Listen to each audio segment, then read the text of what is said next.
যুক্তরাষ্ট্রের লস অ্যাঞ্জেলেসে আগুনের ঝড় নতুন দিক পরিবর্তন করছে। 12 জানুয়ারি দাবানলের দিক পরিবর্তনের কারণে একদিকে আগুন নেভাতেই নতুন চ্যালেঞ্জ তৈরি হচ্ছে, অন্যদিকে সে স্থান থেকে মানুষ সরিয়ে নেওয়া হচ্ছে বলে জানা যায় রয়টার্স সূত্রে।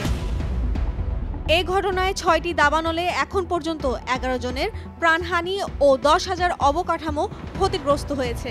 প্রাণহানির সংখ্যা আরও বাড়তে পারে এ আশঙ্কায় ফায়ার সার্ভিস কর্মীরা ধ্বংস হওয়া বাড়িঘর ও স্থাপনাগুলো অনুসন্ধান করছে।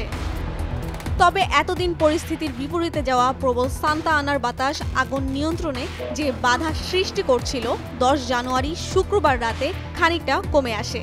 কিন্তু শহরের পশ্চিম প্রান্তে প্যালিসেইডসের আগুন নতুন দিকে মোড় নিচ্ছে, ফলে বাসিন্দাদের সরে যাওয়ার আরেকটি আদেশ দেওয়া হয়েছে।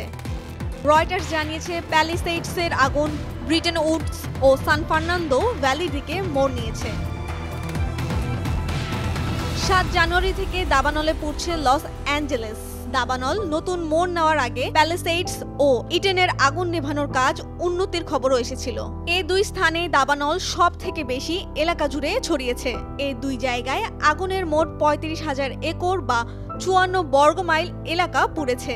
1,53,000 মানুষকে সরিয়ে নেওয়ার আদেশ রয়েছে।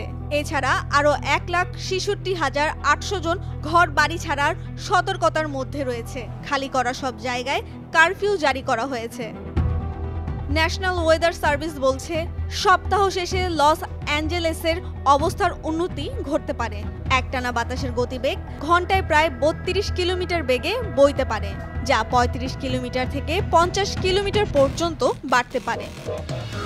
আবহাওয়াবিদ অ্যালিসন স্যান্টোরেলি বলেন, এটি ততটা দমকা নয়, ফলে ফায়ার ফাইটারদের জন্য তা আগুন নেভানোর জন্য সহায়ক হবে।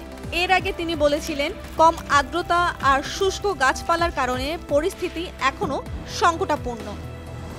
14 জানুয়ারি মঙ্গলবার শক্তিশালী বাতাসের সম্ভাবনার কথা জানিয়েছেন ক্যালিফোর্নিয়ার ফায়ার বিভাগ। ঘন বিষাক্ত ধোঁয়ার কারণে জরুরি জনস্বাস্থ্য পরিস্থিতি ঘোষণা করেছে সরকার কর্তৃপক্ষ।